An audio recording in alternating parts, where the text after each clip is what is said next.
boys and finding real joy and happiness in their lives. I'd like for you to turn your songs of life and praise to number 86. Number 86. So I'll stand as we sing this song. And it's because that these people that are working there believe in God that they can help these young children. I believe in a God, even though I can't see him, even when he is high, when I know he is there. I know if I wait from the Lord and will listen, his still small voice, he speaks to me here. I believe.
I'd like for those of you who have your Bibles, you need to turn to Luke chapter 7. We have here an account of a centurion's servant that was sick. I'd like to make a parable here between this and the Ohio Wilderness Boys Camp as far as helping these boys out. Luke chapter 7, verse 1. Now when he had ended all his sayings in the audience of the people, he entered into Capernaum. And a certain centurion's servant who was dear unto him was sick and ready to die. Notice this centurion and also the servant. There's a relationship there. Notice what happened because of that. It says, and when he heard of Jesus, he sent unto him the elders of the Jews, beseeching him that he would come and heal his servant. And when they came to Jesus, they besought him instantly, saying that he was worthy of whom he should do this. For he loveth our nation, he hath built us a synagogue. Then Jesus went up with them, and when he was not now far from the house, the centurion sent friends to him, saying unto him, Lord, trouble not thyself, for I am not worthy that thou shouldest enter under my roof. Wherefore, neither thought I myself worthy to come unto thee, but saying a word, and my servant shall be healed.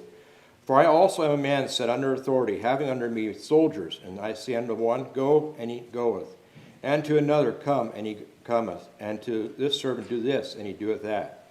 When Jesus heard these things, he marveled at them, and turned him about, and said unto the people that followed him, I say unto you, I have not found so great faith, no, not in Israel. Then they that were sent, returning to the house, found the servant whole that had been sick. Now, there's a number of things that you could draw from this passage that I just read. It's not the whole chapter, understand that. Because of the relationship that the servant had with the centurion, he saw fit that his servant would at least try to get him healed. The people at the boys' camp, they have a heart for these young boys. And I'd like I'm going to ask the question now, how many of you have ever been at the boys' camp? And you're allowed to turn around so they can see how familiar you are. How many of you have been at the boys' camp? How many of you have actually been at the campsites that the boys are at? Okay, there's some that know about it. So we're going to see how accurate, by the way, his name is Mel, how accurate he presents the presentation. We have it back and forth, so we'll see how accurate he is with his presentation this evening. But yeah, it's the time that it's trying, and he can give experiences there of what actually takes place, but it does a person good to see how these young children, maybe you would take I don't know what all the age brackets, but just think of your children being out there in the cold, in the dead of winter. They're not in a warm house, and they have to live with it, okay? But it's a way of working with their minds, the things that they have to endure as they go on this endeavor. But again, looking back at this passage here, the centurion felt the need that his servant needed to be healed. How many times am I willing to share what I have so other people can benefit from it?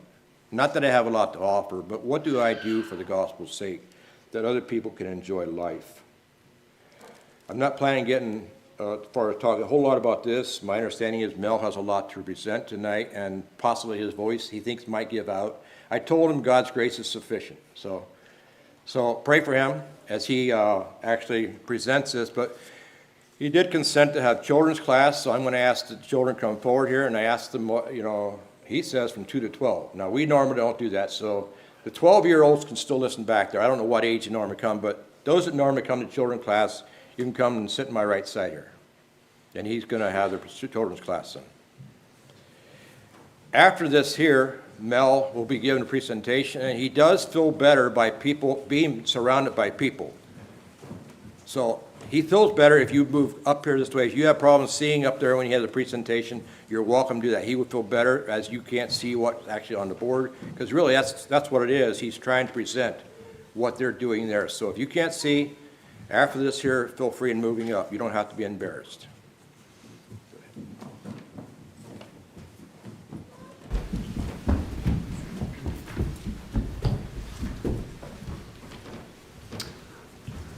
Good evening, everybody, and good evening, children. And we keep our boys pretty warm. Their hands get a little cold there at camp, but yeah, thanks for that there, Mr. Harold. And yeah, I'm going to get a few things set up, and I'll be right over there. Looks like all the 12-year-olds were pretty scared of me.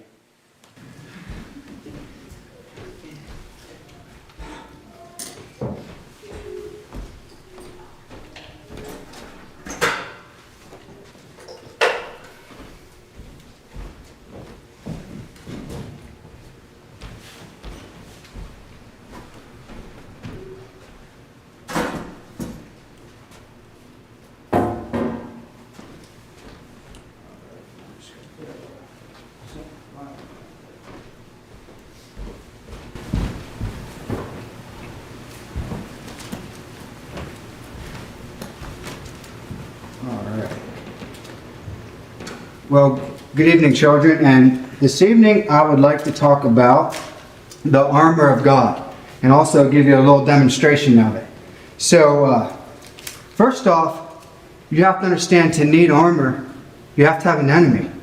Does anyone know who our enemy is? I just pointed you out here. Satan. Satan. Yeah. Satan. Yep, Satan. And in John 10:10, it says Satan is out to kill and to destroy.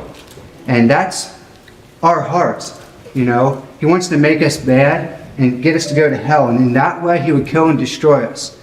But you know what the Bible has? The Bible has an answer for Satan that wants to kill and destroy us. And it is in Ephesians 6. And I'm going to read that, and then I'm going to demonstrate that a little bit. It's called the armor of God. So when Satan's trying to get us, we can have an answer that's stronger than Satan. So I'm going to turn to Ephesians 6. All right.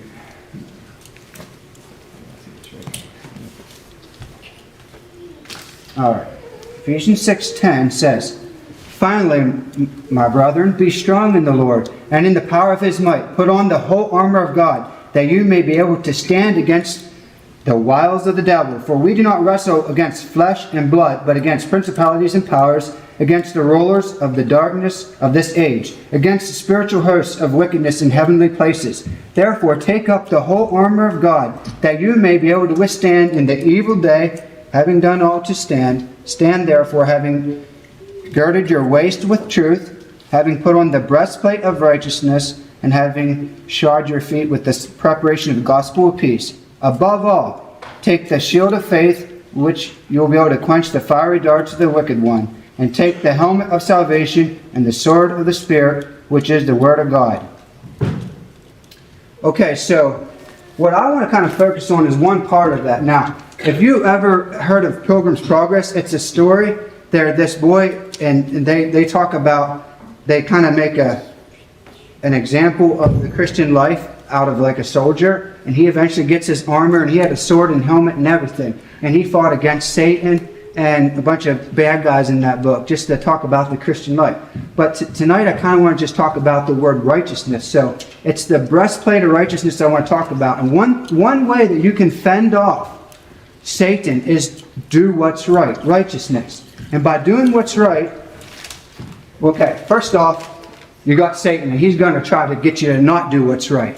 And so whenever he comes after you, he's going to throw fiery darts at you. And that's what he's going to try to get you right in your heart where it'll kill you.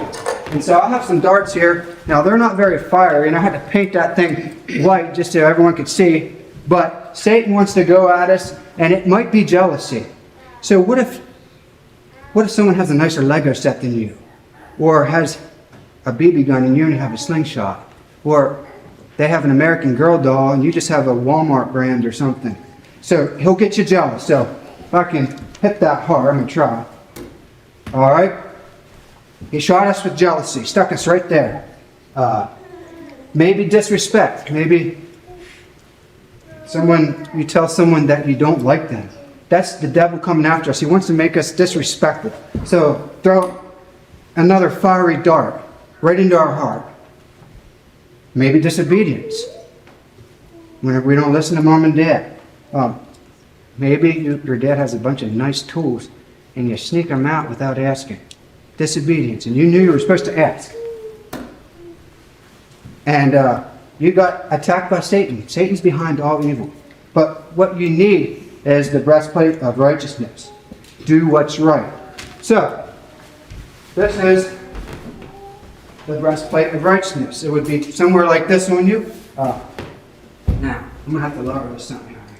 I don't know if I'm going to stand up here because I don't know that my aim's that good. Last time I did this, I had my bow and arrow, and it was a lot longer than this. So, but anyway, so you have the armor of God. God gives us an answer for the devil. He says the breastplate of righteousness. So when Satan comes at us with jealousy, bounces off. Disobedience, disrespect. Our heart is being saved because we have the armor of God. And that's righteousness. And I just want to say what the righteousness is. It's the opposite. It's contentment. So you're happy with your Lego set. You're happy with your slingshot and your knockoff doll. You respect someone by telling them how much you appreciate them. Or you obey. You ask your dad first before maybe you take his tools or something like that. So that's what I want to leave with you children is remember God has answers for Satan. We need to put on the armor of God. And one thing I want to talk about tonight is the righteousness part of that armor. So the breastplate of righteousness, as you can start now. Put on the righteousness by doing what's right. And that's all I have for you tonight. So you can go back to your parents. I thought we were supposed to watch So you'll be watching that pretty soon.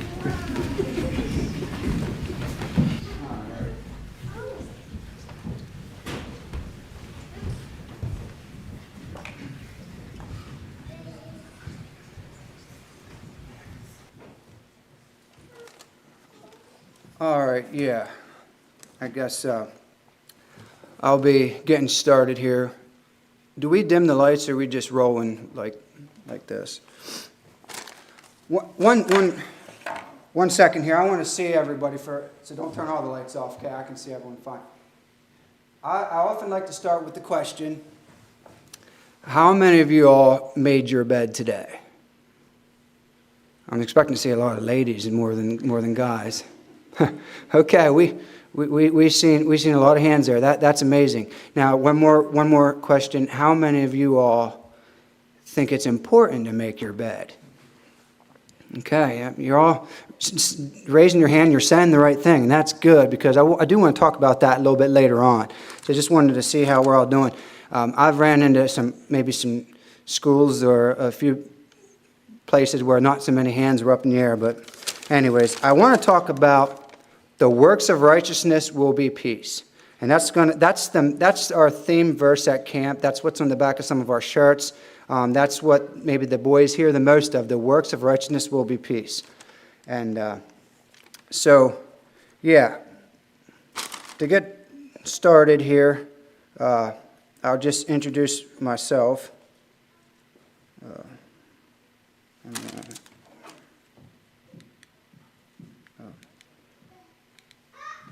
There we go.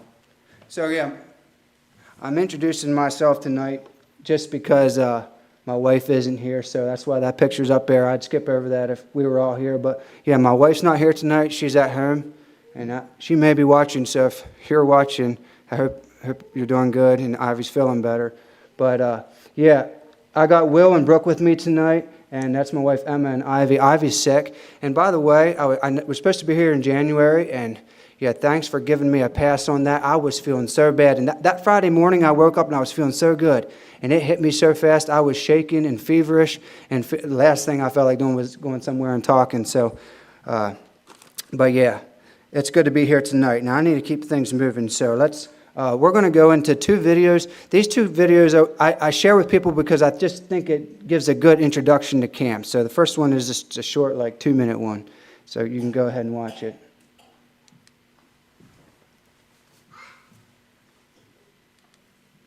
Across our nation, many troubled boys struggle to find their way. They struggle to make positive choices and learn healthy life habits. Often parents, especially single moms, cannot handle their growing boys who no longer listen to or respect them.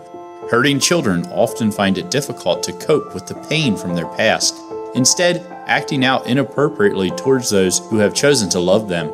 These boys need more structure and encouragement than the typical home and school can provide. At Ohio Wilderness Boys Camp, we seek to help these boys. With over 600 acres of upper Ohio River Valley wilderness, camp provides a stimulating environment, tolerant to boys' unacceptable behavior. Structure and simple daily routines allow their deeper emotional needs to be identified and met. At camp, boys live with a group of 8 to 10 other campers and 2 mentors. They live together in primitive campsites that they design, build, and maintain. Groups share a modern shower house, library, and dining hall. Boys also enjoy exuberant singing, times of camp worship, and practical life lessons from the Bible. Many of them finding for themselves the love they've been yearning for. Camp brings consistency to a boy's life, such as a daily wake-up time, 3 delicious meals, and a hot shower. Clean camper, clean tent, and clean campsite are the fundamentals of camp structure. Each week, the group collectively plans their daily schedule for the coming week. Orderliness and team-building activities give boys a feeling of success in their external world, which helps them to know what to aim for in their inner world. Every 3 months, boys get new goals to help them work through the problems of their inner world, one step at a time.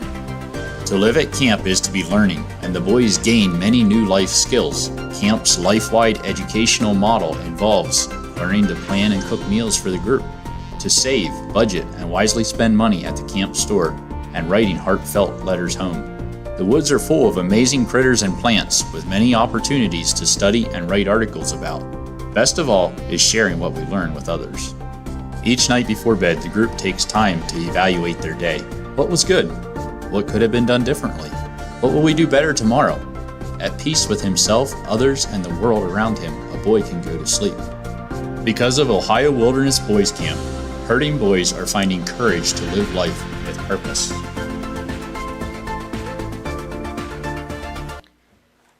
Okay, so this next one here is a mother-son banquet video. We made this at camp just to play for the moms when they came that evening.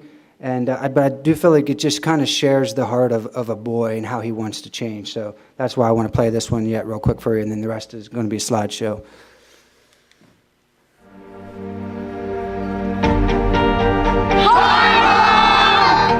Welcome to Mother-Son Banquet. Don't be nervous, Mom.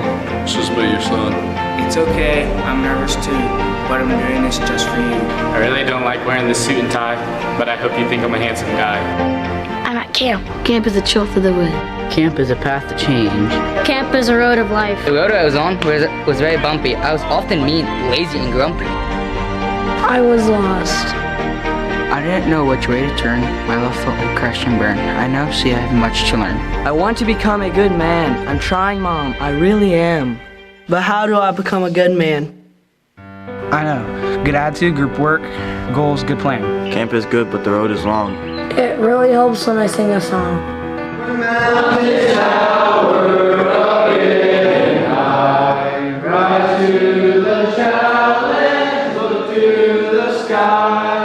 Trust in the Lord and start out to climb. Reach for your goals one step at a time. Little by little, inch by inch, by the yard is hard by the inch. What a cinch, never stare up the stairs, just step up the steps. Little by little, inch by inch. I love you, Mom! At camp we are learning. I'm learning to work together as a group. I am learning how to share my feelings. I'm learning how to control my anger. Learning to be respectful. I am learning how to solve problems well. To carve really well. Learning to follow my authority. I am learning what it looks like to be a good man.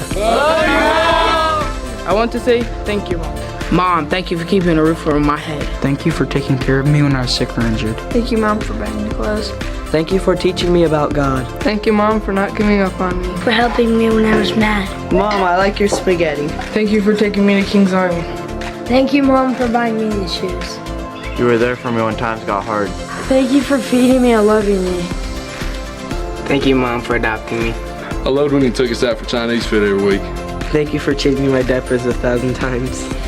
I liked it when you took me to the music concert. I didn't know if I would ever be able to say this, but thanks for sending me to camp. I love you, Mom. I love you, Mom. I love you, Mom. I love you, Mom. I love you, Mom. I love you, Mom. I love you, Mom. I love you, Mom. I've been working with all my might. I think I am beginning to see the light. I finally learned to do what's right. I think the end is almost in sight, Mom. The truth is, Chief's a good guy. But Mom, you are better and that is no lie. I know sometimes I made you cry. I will love you forever till the day I die. I want to be a good man. With your love and prayers, I know I can.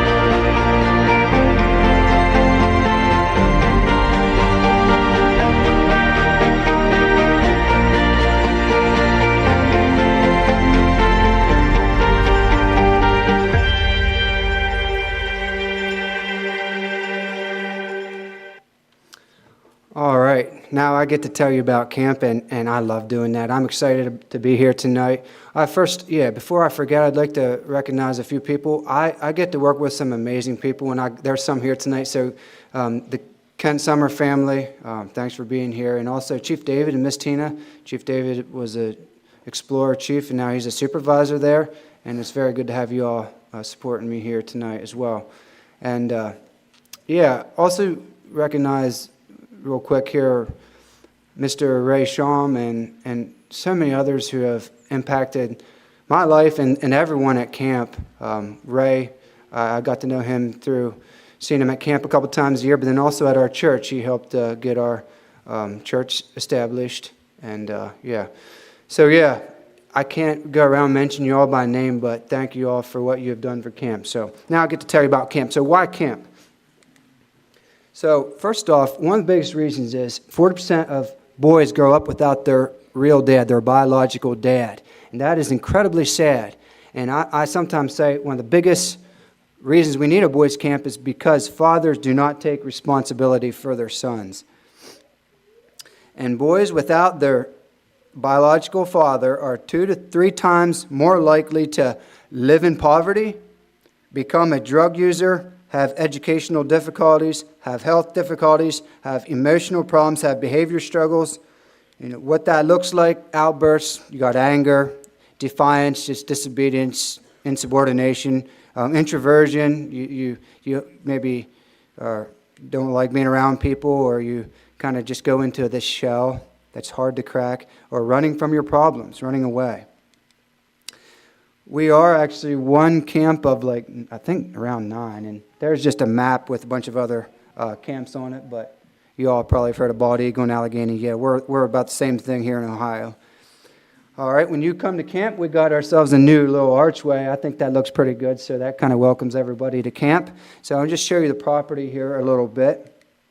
A lot of people ask us how much property we have. We have about 450 acres that we own, and then there's 162 acres that we leased, and we still are insured for it. So if we ramble on it and something happens, we're good. So we have a little bit more land that we can use as well. So it totals a little over 600 acres that we own there, or that we're able to use for camp. And camp is such a beautiful place. Just wanted to show you that real quick. We got winter at camp, and we try hard to keep boys warm, but it does get pretty cold. And there's chuck wagon in the winter. And we got spring, we got red buds, and I think a lot of you all have been down to the red bud race. A lot of time it's a little bit late for you all to see the red buds when they're at their prime, but there's also some red buds up on the hill. Pine Pond is just so beautiful. I think it's the most beautiful place at camp. There's the red buds. Got a lot of red buds. There's summertime now, and Pine Pond's really special. I was ice fishing that last week and caught a really, I'd say, a pretty special perch. 13.5-inch perch I was really excited about. Ate that guy. But, it's more summer. We got some thorn bushes, but a lot of green in the summer. It gets warm. Then starting to turn fall. Just beautiful hardwoods, turning colors. There's Pine Pond again. Just a lot of pictures of that, but that's right below our chapel, and that's an autumn day there. I just thought that was a really pretty picture. We got our torches and lanterns all hanging up, and kind of just a crisp fall evening, Wednesday evening, like a Bible service there at camp. All right, so the program, and that's another question a lot of people ask, what ages of boys? So boys is 9 to 15 is usually the age that we bring them to camp. If they're under 9, they usually still need their mama, and if they're over 15, you're usually getting too old for us to work with effectively. And our best work happens with boys that want to change, and also a family that's bought in. If you have both of them things, a lot of times boys make a good bit of progress. So there's some of our campers that we bring in the past. And you maybe can see the hurt in their lives if you just look long enough, but I want to keep moving. So a day at camp. So when boys come to camp, you could overwhelm them with telling them so much stuff. I mean, their lives are already kind of chaotic. They don't think very highly of themselves. So we try to keep life pretty simple. So we say there's 2 rules. Do everything as a group and do it in a good attitude. Just try to keep it really simple. And if you can do them 2 things in life, no matter what age, work together as a group, as a church, and have a good attitude, you can accomplish about anything. And then another way we try to keep life simple at camp is we teach them the ABCs. It's actually kind of like 3 C's, but we'll go through those. And so we have 2 rules and then 3 ABCs, kind of 3 C's, and I'll tell you what they are. First off, the first one is clean camper. So a lot of boys, one way to help them is just to clean them up. So if we take a shower every day. So this is shower house. You feel better about yourself after you get a shower. So Up there on the top there, up there we got, that's inside the shower house there. We got 5 showers and some flush toilets and sinks, and yeah, they just kind of clean up and put on deodorant and yeah, just get refreshed once a day. Sometimes morning, evening, we don't really have a set time, but just as long as it's one time a day. You can see right there, a group has their shower bags. They carry a fresh, clean change of clothes in that shower bag, and they walk to shower house. There's the outside of shower house there. It's kind of out in the middle of the woods, kind of between all the campsites. And another way to clean up a boy, clean camper, would be personal hygiene. So a boy brushes his teeth after every meal 3 times a day. How many of y'all are doing that, especially your children? Maybe you need to come to camp. No, but it is important. You know, you clean up a boy, make him feel good about himself, and if you're living with them, their breath smells better too, right? But yeah, clean up the camper. That's what we're trying to do. We got the boys brushing their teeth there, and that's what it looks like. Each boy has a set of that. At least a number of the groups have that. They have a toothbrush, toothpaste, a pH cup that they can get drinks from, and then a hand towel that they use. All right, second ABC, but the second C is a clean tent. So every morning you get up, and the first thing you do is you put on your clothes, and then you start making your tent clean. You make a nice bed. So there's that bed thing that I mentioned earlier. And right there you can see Chief is helping maybe a new camper make a bed. And they line up their shoes really nice right there. And you have nice camp corners like the bedroll. And then they sweep out the tent. So they get their tent nice and clean. Next, after the clean tent, we have the last one, a clean campsite. So boys need to take pride in their campsite. So you, after you leave your tent, sweep out your tent, everyone goes to morning logs, and we'll sit down, have devotions, and after that, they go start cleaning their campsite. And so the one boy there is cleaning his lanterns, his kerosene lanterns. They get smoky. Another boy is raking out one of his tents there, and you want to make campsite look really nice before you go to breakfast. So just right there is what can happen in the fall at camp. We live in the woods, and leaves will come down like you won't believe. Sometimes it almost feels useless raking them up because there's leaves falling right behind you. But yeah, a lot of times you can make a big difference. So look at that right there, and then look at that right there. That's the difference. After a group of boys get on it and rake it, you have a really nice looking campsite. That's the exact same wood crowd, just one is before you raked and one's after. And right here is another picture of that same wood crowd, and boys take tremendous pride in a nice campsite. And so what these guys were doing they were so careful, they were putting down new gravel, and they didn't even want to step in it, so they were carefully working their way all to one end and pretty much making this gray carpet out of the gravel because they wanted such a nice looking campsite. They didn't even want to step in that gravel. It looked so good. So yeah, the ABCs: clean camper, clean tent, clean campsite. So I want to give you just a little campsite tour here quick. This is Discover Campsite. This is the pictures I have for this presentation. So when you head to a campsite, you'll go through an entrance tent, kind of welcomes you to their campsite. This one has it has a Discover sign right there, and you walk kind of through a little wee tent. They post some of their day's plans and some goals and stuff in it. But then in the Discover Campsite, you walk down to their pH areas. This is where they would, you can kind of see in the distance there, they have their toothbrushes and cups, and that's where they get their drinks and clean up before meals and brush their teeth and everything like that. So that's called the personal hygiene tent. And then if you're standing in that tent, you look to your right, you'd see their wood corral, and that is nicely raked. And you can see this was last fall. The wood tent they got that thing perfectly filled up. It is ready to go for winter. And this is where they do a lot of their work in campsite. They'll lay logs, and there's sawbucks right there, log lays in there. Then they'll cut them to like firewood length or kindling length, and then split it all up there in wood corral. And they'll even play games and stuff in there. So yeah, a lot happens there in wood corral. Right above their wood corral, they have a crafts tent. You can see they store some stuff in that, and they have logs there they can sit on. And if it's raining, they can go in there and crafts tent, work on crafts, right? But they have fishing poles up there at the top, all lined up neatly. Their raincoats are over here, and then their bags of shavings that they use to start fire with is also drying there in the tent. Then if you head downhill, it's kind of hard to give directions, but you'll keep going through their campsite. You'll come to their cook tent. This is outside their cook tent, And if you look inside it here, they are the only group that have a nice pizza oven right there. That's the pizza oven, and I just was talking to them about writing menus, and they said, we have so many pizza menus on, it's almost ridiculous. But yeah, they're gearing up to eat a lot of pizza, I think, this week and coming up. But they can make about anything in there that your mama makes at home.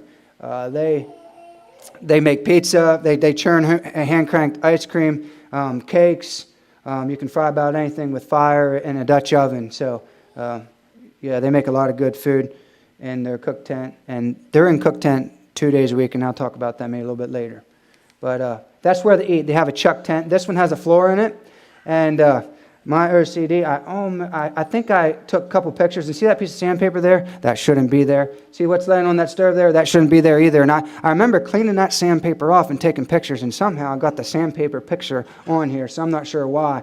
But these guys just built these nice tables. They have some nice walnut trimming. They went up to one of their chiefs had a wood shop. Excuse me, a wood shop, and they put walnut trim and nice plywood there, and wood burned on some checkers and chess games there. And I think this was last week, I was playing a boy in chess right on that very table. That was a lot of fun. I enjoyed that. So after where they eat and where they cook food, we go to their sleep circle. So this is where they sleep.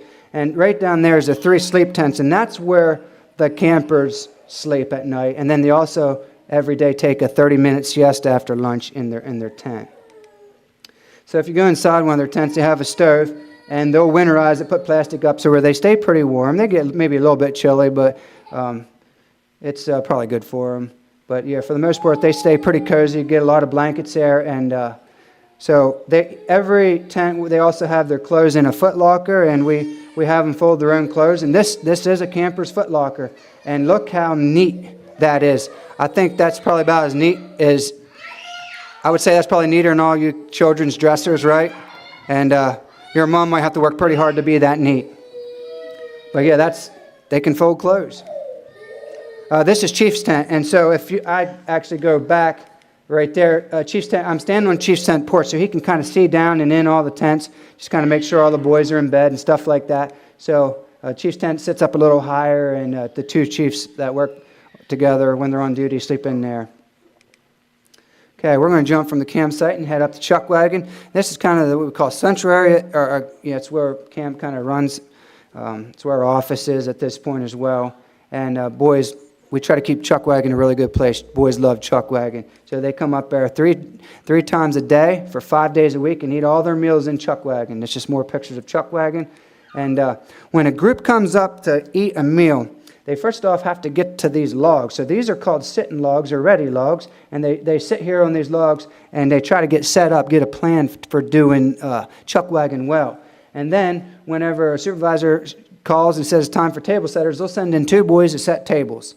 But if they have to be there on time, so let's say breakfast is at 8 o'clock, they need to be there at 7:45 for table setters. And if they're a little bit late, often they eat peanut butter and jelly outside, and boys love their food. They love food. So if they have to eat too many peanut butter and jelly standard meals, and carrots and apples and a glass of milk, they'll get grumpy pretty fast. So yeah, the cook's biscuits and gravy or pancake syrup, whatever, even desserts. They love desserts. So they want to get to Chuck Wagon pretty bad, but they need to be there on time. That means their problems are solved and that they got their work done.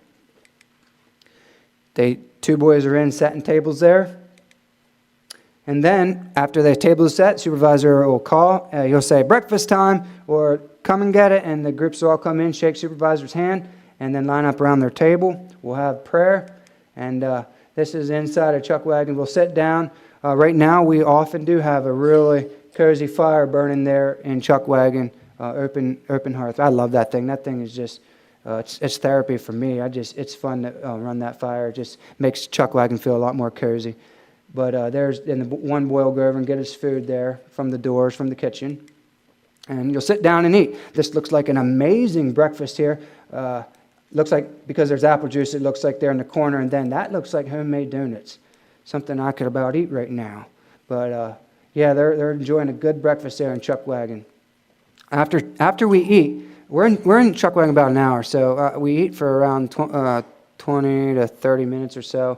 And then have a clearing time, and then we'll have a sharing time, maybe around 20 minutes. And in sharing time, we do a bunch of things. I'll try to keep this short, but we read articles right here. We do a lot of singing. There's a boy up there helping lead a song.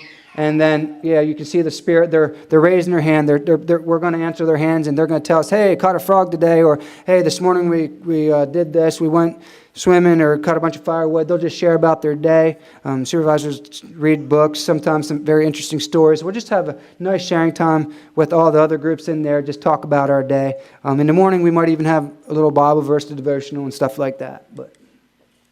And then also part of where they get some spiritual food is chapel. And every Sunday at 11 o'clock, we have chapel. That's what's, hit the wrong button. That's what happened up here. And then also we'll have a Wednesday evening Vesper. We call it Vespers, a Wednesday evening service every week as well. So 2 times a week we go to chapel. I put this picture right here, me on the far, down there on the right. I'm getting ready to have a chapel, and it looks like a boy is up there, and he's praying for me. And boy, even looking back on that picture, that means a lot. And you get a boy up there, he gets his arm around you and prays for you. That means a lot to me. So yeah, boys are hearing about God. This is Vespers in the evening. When it's dark out, we get the torches, the lanterns. It's such a beautiful place. Just so peaceful. Usually anyways. All right, so the rest of our day, for us to be successful, and I think you'll figure this out too. If you're going to be successful in life, if you have a good plan, it works way better. So plan, do, evaluate. That's important at camp. So boys plan out a week ahead. And that just helps them know what's coming. They're not wondering what's happening today. They know. They just look at their plan. So planning is very important. So we're going to go through plan to evaluate. First off, plans. So this is what a plans may look like. So there at the top, in the morning, they would be cut and split 8 loads of firewood. Then in the afternoon, they would put on plans, swim at Pine Pond Bridge, and shower at 4:30. And then in the evening, write letters home. That's an example of what they might have on plans for a day. That's about what it would look like. And they plan a full week ahead, as I mentioned. Here's group writing plans. And then I forgot to mention this earlier, but so after they write plans, they'll have a plans essay for each day. And every morning after they clean their, after they make their bed and come out of their campsite and have devotions at logs, the next thing they do is read that plans for the day. So there's a plans essay that boy is reading right there, and it just tells the group, hey, this is what we're doing today. So I do the first thing right after they get themselves dressed and out of their tents. Right here is a group they're actually getting a plan to write plans. We get a plan before we actually do about anything. So if we're going to do swimming, we'll get a plan. Hey, let's get out of the water right when Chief says, hey, it's time to be done. We'll swim out right away, no lollygagging or something like that. These guys are getting a plan to do plans, and I think their plan was, if I remember right, to raise their hand before they talk. So after you plan, you do. So some of the stuff, and we need a balance work and fun. You just can't do all work or you'll get grumpy, and if all you do is play, you're going to get grumpy, and it's not going to go well. So you need a balance work and fun. So one thing to get on plans is a cookout. I mentioned this already, but 2 days a week, Wednesdays and Thursdays, they eat in their campsite. So they'll have to learn how to write their menus. They can write with their favorite food, and then they get the chance to cook it in campsite. They need to get the dairies, the proteins, the grains, the vegetables, the fruits. They have to do a balanced meal. It has to come under budget. And just part of the education of camp is writing a good menu. But then they get to cook that menu themselves with a chief, and they make some really good food. And if that doesn't look good to you, you probably are a vegetarian or something, because that's really good food. We work. We build our own tents. Ownership. Ownership is so important. So you work hard and put fill your wood tent, or you build your tent. So down here we have a boy skinning tent material. Then that's what they use to build with. They peg it all together. We use all hand tools. So right there you can see hand tools and an axe. Down here is a saw. 2 guys are learning teamwork, working together, running the saw and just building tents. If a boy builds his tent by himself, or with his group anyways, they're a lot less likely to kick a hole in it or beat it up or whatever, because they just had to work hard to build that teaching that ownership. Even a new boy comes to camp and he didn't help build that tent, but 8 other guys did. He goes and starts kicking around or beating up that tent. He's going to have a whole group like, wait a minute here, you're not doing that. To build tents sometimes, or to get firewood, we get a tractor and trailer and we head out in the woods. We collect our tent material, or we collect our firewood logs, and we haul it back to campsite. So they don't have to carry the logs too far normally. I was with this group, this is quite a while ago, but they did 20 wheelbarrow loads, and they were all like that. Taller than this youngest boy. They were tall wheelbarrow loads. We worked so hard. There were 7 campers, and I was back there helping, and so there was 3 of us chiefs, but we were shot. But they were so happy with the accomplishment. I think we were about done there, and I got everyone up there for a picture. And you have to work hard. And sometimes when you're working hard, you get muddy. Now, I happen to it was a really rainy day, rain or shine, we're out in it, right? So these guys are white boys that look how muddy they are. They look brown. I absolutely plastered them with mud. When you drive over 10 mile an hour or whatever with our old tractor, it just threw the mud. And we have gravel roads and mud puddles and all kinds of stuff. And I just kind of intentionally drove fast through them puddles and everything and just plastered them with mud. And they loved it. I mean, these boys, they might be from the city. They might never got that muddy in their life. And they were very happy to get muddy. Now, their chief wasn't too happy with me probably because he had to clean them up. But I was having fun. So we split firewood, and boy, do we get excited about it. So there's all kinds of different forms of splitting firewood, just so you know. So this guy, you may be wondering if that's very effective, but look, it is. He absolutely split that piece in half right there. So there's more than one way to swing an axe, I guess. We do want to do it safely, though. You might struggle with this log when you're Steel or Husqvarna chainsaw. I'm not quite sure. I think that's pretty close, 36-inch log, big old beech, and they cut that by hand with a buck saw there, and they're pretty proud of it. That's been a while ago, but that tree's probably 36 inches. It's a big one anyhow, really big tree. Okay, so we're going to the fun part. I like talking about this. So boys have to have fun. We set up a water slide there, 4th of July, sledding, games. Now and then basketball, not too much basketball, but now and then. This is one of my favorite parts, fishing. I love fishing so much. So boys get so excited about fishing. And so you can see on each one of their faces how happy they are, how successful they feel when they get to catch a fish. And I just ordered trout, and we got some browns, brookies, rainbows, golden palominos, a couple hundred of them coming we're going to stock in a quarter acre pond. And then boys, hopefully each camper will be able to catch a fish and just feel amazing about himself. It's a little bit, sometimes they get a goal to catch a fish, something they feel good about. And each one of them boys are so happy that they would probably give that fish a kiss if you asked them to. They do, actually. So, and if you haven't done it, you'd have to do it to know what it's like. There was a big crappie a boy caught, and we actually mounted this one and put it on the chuck wagon wall because one of our campers caught a nice crappie out of Pond. All right, I want to talk about this a little bit. So the first year I got trout, I got so excited about this. I was so fired up. I made a big old fishing regulation. So I don't know if you can read that the best. I'll read it here off my computer. First off, I did kind of like species, dates, daily limits, size limit. I actually looked at a regulation handbook and tried copying it. So I have all fishing must be done between 6 a.m. and 9 a.m. Night fishing is strictly prohibited. And all trout caught should be kept on a stringer and then transported in a bucket of fresh water to chuck wagon for check-in. And I just had a bunch of rules and stuff, and we made some seasons. The key was I put some dates, and there was supposed to be no fishing. We were just going to be having fun watching them and feeding them before them dates. And so it wasn't season yet, and we had some off-duty chiefs got themselves in some big, bad trouble. So Chief Dirk and Chief Josh and Chief Andy, one day my phone buzzed, and I looked down, and they had one of my prized trout, and they were holding it up, taking that selfie that you're seeing right there. And I'm like, what is going on? It ain't even season. It kind of fired me up, and they knew it would. I tried staying calm, but I wasn't.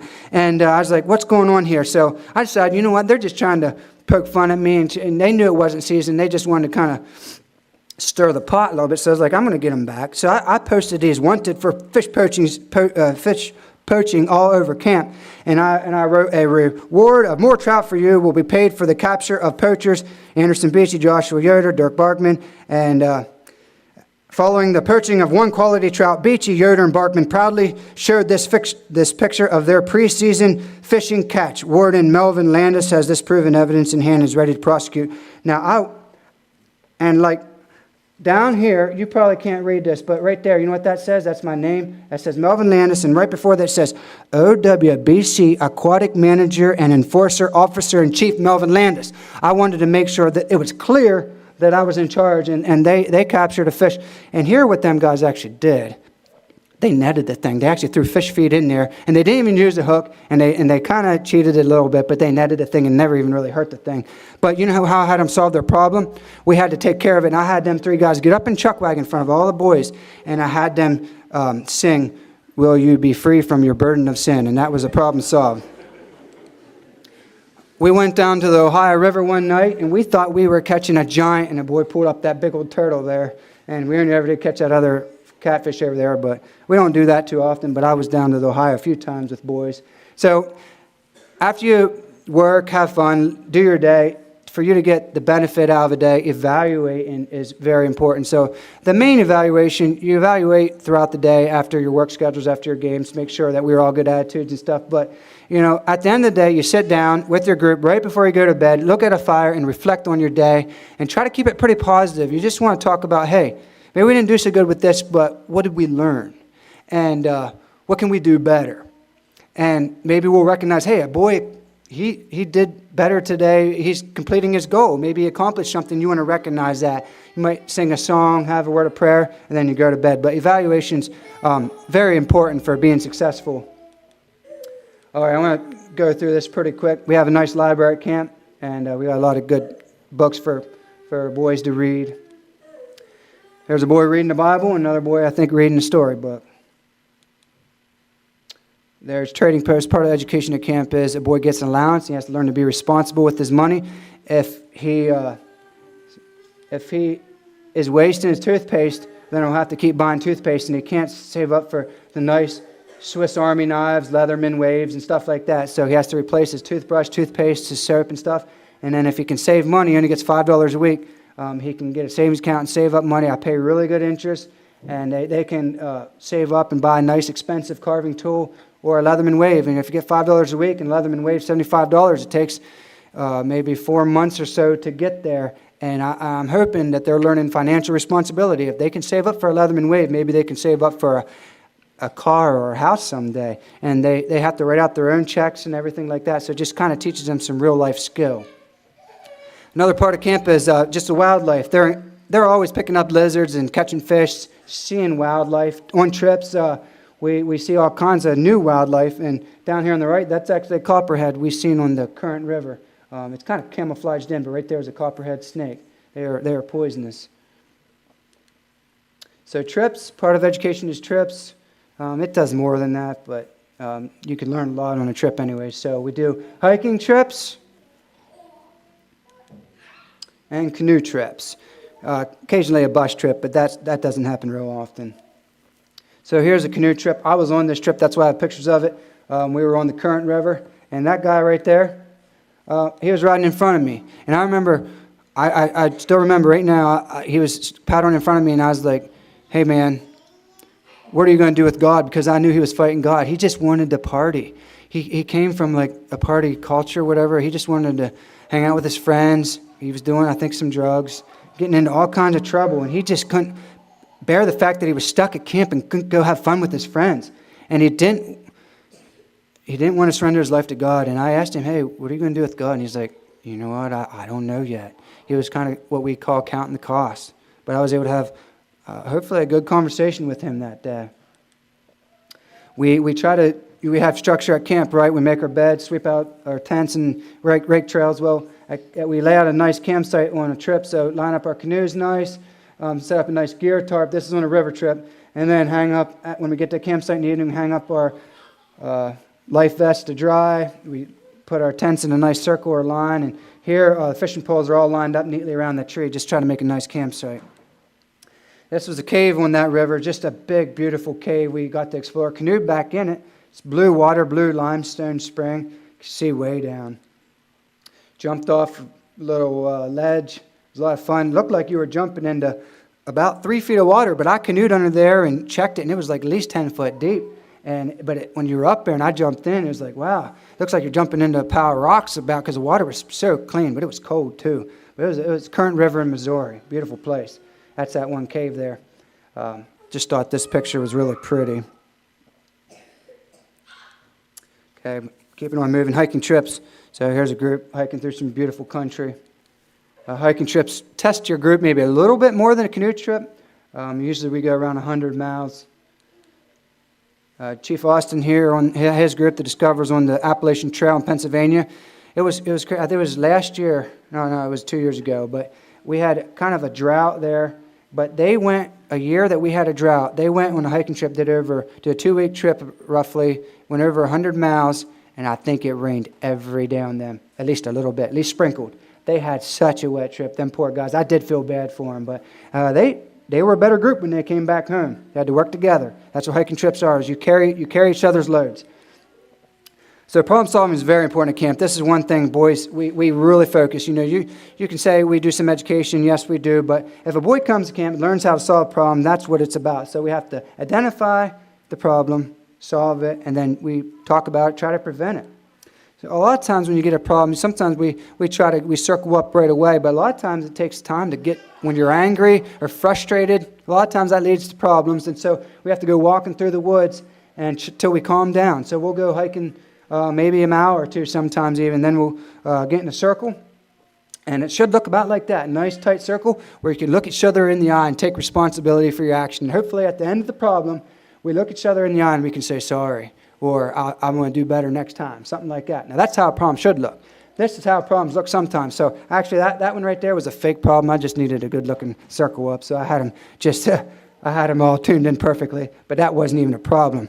They were good attitudes. Here it was a problem. They were playing a game and someone shoved another boy or something like that. And when I showed up with the camera, I had a bunch of guys not tuned in. You can kind of see that. But yeah, they're trying to take care of a problem there. Each boy has goals. So they're posted right there. That's in their entrance tent. They would have them on their foot locker by their bed, and they have one they can carry in their pocket. So they get goals, and their goals look about like that. This guy has, I will think before I speak. I will willingly do extra things for my group, and I will take calls right away. And once they get good at completing them goals, once they're not only solving problems, but they're helping others, that means they get to go home. And we have a graduation for them. So here's a boy graduating in chuck wagon, shaking his chief's hand. And some photos afterwards there. There's a group outside. They graduated a boy there from the Woodsman group. All right, so I've never talked about maintenance at camp before, but it's time we do, right? Because them people need a little bit of attention. So I wanted to bring a special addition to you guys tonight because I think you guys know Chief Kent pretty well. You also know Chief Curvin, who was a maintenance guy. He was chief and supervisor. He did a little bit of everything. I don't think he's here tonight, but I think we need to give the maintenance guys a little bit of attention. First off, Kent, he might have him on him now. I doubt it, but he always has his Leatherman on. There he is. Sorry, I went too fast, but I'll go back. He always has his Leatherman on him and that wrench right there. That's staples for Chief Kent, so I was able to get some little pictures of them. So yeah, this is our maintenance guy, and he fits in the Steiner family there pretty well. I think that's a good fit. But anyways, Rudolph is what we're dealing with there at camp. And you can't get away from this guy. See, I'm right there. And I have this picture. See, there's a coffee cup right there. Chief Kent, he loves coffee. He's drinking coffee there. And there's a whole pot right there, half empty. He might drink it all, and I'm about ready to refill it there. So that's kind of a cool picture I found. I'm there. I'm ready to tank him up with coffee, and he's there drinking. Actually, Blake, you're right there. And he's still learning how to wear suspenders, too. So this was at our mother-son banquet, and Chief Kent is trying to figure out how to wear suspenders. And he goes sledding. I don't know where how I found this. This was on our camp pictures, so I decided to get it. But yeah, he's spending some good quality time with his wife there. He does skits at camp. So he has some green hair. I don't know what all is going on there. There's a lot of Mountain Dew and coffee again, I think. So they're pulling off a good skit for us. He's goofing off in Chuck Wagon. Actually, right here is Chief Curvin running. I think he's running sharing time. Chief David, who is here tonight, is also there messing around. And some boys and Chief Ken, I don't remember. I don't even know if I was there for that, but he's messing around with boys in Chuck Wagon. He's praying for a camper. I thought this was a really beautiful picture. I believe that boy was going home, and he was giving one of the final prayer we give for a boy before he graduates. So, he's a Rudolph actor. He drinks coffee. He models suspenders. He goes sledding. Performs skits. Plays with campers. Prays for campers. But does he work, is the question. And he does. So he is carrying a big old heavy. When we need muscles at camp, we get Chief Kent. He's a very strong man. He's carrying something heavy probably there. And yeah, I just want to give him a little attention. He just swapped out a motor in this Power Stroke. So he was there on a ladder working hard. Notice how he's been working on Fords here too. He likes his Fords. I guess he likes to work on them. But anyways, yeah, he's trying to figure out Chief Davies' vehicle there. That thing's been giving us problems. And for years and years, he had a pathetic toolbox. It was awful. And we just upgraded this one. This is no Snap-on, folks, but it's a lot nicer than what we had. It is a beauty compared to what we had. So he has a nice new toolbox to work out of. He has it pretty well organized, too. And this was years ago there. He looks pretty young, actually. But he went down the Explorer campsite probably because they needed some help. And what he probably did was split that whole load of wood there you see there by himself. And then he got the Explorers to stand there and pretend that they did it all when he actually probably did it all himself. But that was the Explorer group. I'm guessing Chief Curvin probably took that picture. Yeah, and it's a pleasure working with the Summers family. I want to just talk about Chief Curvin a little bit. He was at camp. Go through this. He got married at camp, so that's some of the campers he would have chiefed there at his wedding. Chief David's there as well. But married Miss Rennell, a cook there from camp. And there he is at our cookie bake. He's making cookies with the camper. There he is as a supervisor on the left. He's graduating a camper there in the center. And there he is with his beloved Ford tractor. So I about couldn't put this picture up there, but I did it in case he was going to be here tonight. He had, as a supervisor, he had a group out in the snow. Looks like he has chains there on that tractor, so they should be in good shape. I'm going to go over this real quick. Don't want to take too much more time here. Got to keep things moving. But we start fires at camp with a bow drill. So I got a kick out of that last fall. So I'm going to talk a little bit about what we've been doing lately. Last fall we started a fire. You need a bow drill and use it, get an ember there, then transfer the ember to a tinder bundle, blow it into a flame. That guy there, he worked for like 15 minutes trying to get that thing blew into a flame. He huffed and puffed, he spit, and I got so much smoke in my eyes I couldn't even see straight. I staggered off, gave up, and that camper was so determined. He blew and blew like the big bad wolf until he got that thing burning into a fire, and I couldn't believe it, but that's the fire. He got a fire, and that was started from a bow drill. Then later on in the fall, we had turkey in the hole. This is our 2025 turkey in the hole. We dig a hole, and then build a big fire above it, and we get up at midnight and go there, and we dance around the fire. We drink hot chocolate, eat donuts, do some hooping, and Chief Kent brings out his Rudolph costume or some for clown maybe, and we have a good time, middle of the night from about 12 o'clock to maybe 1 or 2, and then we go to bed, sleep in just a little bit, and get up. Supervisors get up and rake back the coals, put turkeys in, then cover everything with dirt, pack it in, and then by that party night, by about supper time, we have some delicious turkey to eat.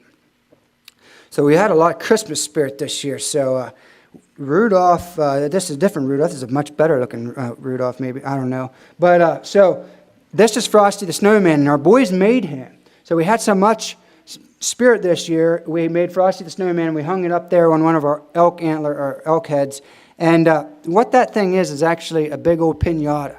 And they help stuff that thing full of candy. So whenever we were, here in the winter when we were getting a little cold and needed some excitement, beat Frosty up. That doesn't sound very good. I think all piñatas should be like baseballs or something that you're supposed to hit. Maybe not a snowman. It's disrespectful, but anyways, we had to get the candy out. Then boys had a lot of fun making Christmas crafts, and this was, I think, all made by campers. Some good wood burning, some nice crafts. Here you can see them just a little bit closer. Some just nice spoons, all kinds of stuff. All that there was made by boys. I think some of that's in the back. That's made by campers. And each boy was supposed to have at least one gift to give to his mom or dad or somebody in his family. A lot of them had 2 or 3. There's some more. A boy made that last year. That's hickory and walnut. And he made that by carving out like a twisted spiral handle. And then I took that picture. Another boy made a really good-looking chain of hearts out of basswood. So here, Will wanted me to put this picture up. Will's my boy, and there's Corbin. This is what's been happening at camp. We just got done a week or so ago doing the Pinewood Derby, and 2026 Derby. All the boys each carve a car. We have a racetrack, and these are cars from this year. We got a Corvette right there. Boy did a really good job on that, and if you can see that, really good spoiler, just thin, just well made. Cab over semi. This here was supposed to be a replica of the Flying Scotsman. That was the first steam engine train to go over 100 miles an hour. And then one of our chiefs made a UPS truck. Chief Kirvin there is getting ready to let 2 cars go down the track. That was a few years ago. And this is back whenever Chief Kent was calling winners at the end of the line there. And then partway through, we'll have some really good meal, like kind of race food, a good meal. So what we have is some spare tires, kind of the race theme. Burgers and fries, you got to have that when you're at a racetrack. And then this is like a dipstick, out of your vehicle. You can see there's oil, which is, in this case, chocolate on it. So I thought the cooks got pretty creative that year when they did that. So this is from this year. This is our 3 winners from the speed. The guy in the center was the fastest, and the other guys there on the side were 2nd and 3rd. And then the guys on the left there, they had awards for the best paint job. Can't see it very good, but they did very, very nice work. The guys on the right did the best craftsmanship or best realistic vehicles. And currently, hopefully, we have sap dropping, maple syrups or maple sap dropping into our jugs. We do in the past. We've done a lot of jugs like this on a tree, and then once we get a few hundred gallons, we'll boil it down, and we like to send home a glass bottle of maple syrup from our trees there at camp, home with campers. All right, and another thing we just did when it was super cold there is made an igloo. That was a really neat thing. Chief Andy had a lot of spirit for, and all the boys, I think, took turns helping make an igloo, and you could go inside of that. That's a whole group inside of that igloo there this winter here. And it was actually pretty warm in there. It looks like they have candles, and I don't know what they were doing, maybe reading a book or something, but yeah, that was a lot of fun. So I'm about done. This was at Christmas time, and we took a picture. That's all our campers, and that's our chiefs as well. So campers and chiefs at last Christmas. You can see there's a pretty good gang of them, and then that takes a sort of an army to run camp as well, and that's all our staff and staff families. Just a really classic picture of a chief and a boy, and yeah, that's my last one there. So one thing I forgot, and I was going to stop partway through whenever I had a picture of the bed there. I'll just go over that now. So when a boy, and what I opened with was the works of righteousness will be peace, doing what is right. And so when a boy first comes to camp, he can't solve the world's biggest problems. He don't even know why he's acting the way he is. He usually has a negative self-image, and if you right away say, why are you angry, or why are you punching holes at home, or why are you being disrespectful to your mom? Let's solve them problems. He has no idea. He ain't connecting dots. So what we start with? We start with the works of righteousness. And what we'll do is we make a bed. And so a boy, first thing he does, he gets his clothes on, then he makes his bed, and he makes it well. And when you do the little things well, it brings peace. The works of righteousness will be peace. It's one of the verses of the Bible that I think I've seen be true, I should say, just demonstrated in front of me so many times, time and time again. If a boy starts doing what is right, there's peace. And making your bed is doing what is right, because It's just the small things that matter. And he can make his bed well and go the whole rest of the day. He may have a terrible day, all kinds of problems, but he goes back to his bed that evening, and you know what he sees before he goes to bed? A well-made bed and something he did right that day. So that's why I think, it can start small. And so we'll try teaching a boy how to make his bed well, just walk a nice line with his group, and try to do the simple things before we go diving into the hard stuff in his life. And so that's why I just love the Bible verse, the works of righteousness will be peace. And I think that's pretty much my slideshow and my presentation. I don't know if I went too long or not, if we have time for questions, or do you want to get Chief Ken up here? Or Chief someone else? All right. We'll take just a little bit of time. Does anybody have any questions that you'd like that I didn't cover, or something that you would find interesting? Didn't really set you up for it too good, so. How long is each boy normally there for? That's a good question. A lot of campers are there for an average of a year and a half, 18 months. Because when he first comes, he may work really, really hard, but change takes time. There's life-changing new births, and I believe in them, but a lot of times we're going to make lasting change. It takes time. You can't do it overnight. Some boys are there a little over 2 years. Average is a year and a half. And didn't go tell very many stories. There's a lot of problem-solving stories, but we do try to protect the dignity of boys and don't share too many wild, bloody, gory stories and stuff like that. One quick story I enjoy telling is one time a boy came up the chuck wagon, and he's like, "Chief Bell, look at this spot on my sleeve." And I'm like, "What's going on there?" There's a red-brown mark on his sleeve. And keep in mind, you hear everything from campers. You hear the wildest stuff. There often is truth behind what they're saying, but the stuff gets stretched. He said, "You know what? A turkey vulture puked on me." And I was like, I was like, "Nah, that's not true." And he's like, yeah. And I looked at Chief, and I'm like, what's? And he's like, "A turkey vulture puked on him." So they were down at Pine Pond, and they were, I think, taking siesta on the bridge or something. And I think that turkey vulture had some possum that was just a little bit too fresh for him. And it was flying over them, and literally at the perfect timing, perfect timing, puked. And this big red glob of stuff came floppity sizzle down and landed on that boy's shirt sleeve. And I could not believe it, but crazy things happen at camp. There's a lot of wild stories that stuff you could tell, but I want to maybe leave it with that. But yeah, any other questions? All right. If not, it was really good being here. Thank you all, each one. There's so many. I know you've been to camp, you supported camp, and I wish I could name you individually. But thank you for supporting us at Ohio Wilderness Boys Camp, and God bless you all.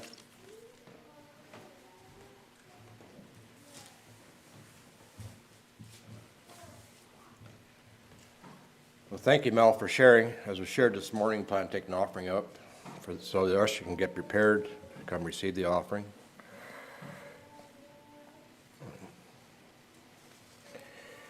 I've been there, I guess, a number of times, and to be at Chuck Wagon when those little children come up, it's very, very touching. You think of innocent children and the life that they have gone through. It's not something they have done, really, but because through their parent or through the situations that they were encountered by, that's why they're there. The ushers can come forward.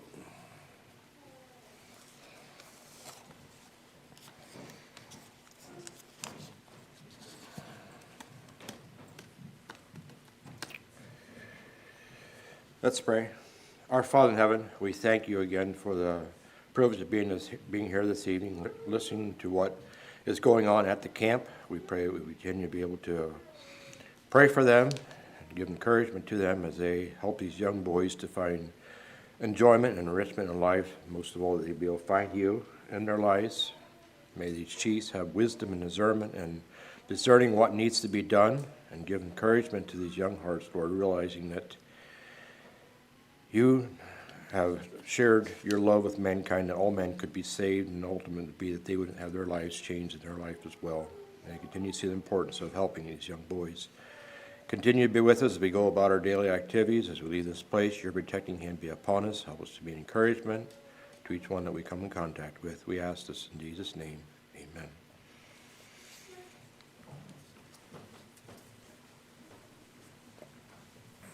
So in case you thought camp was always boring, you saw a different light of it this evening, especially if you know Mel.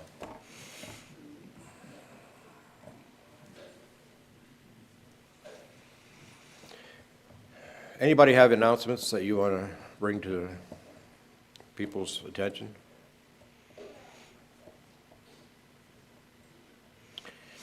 If not, you can all stand and fill yourself, you can be dismissed then.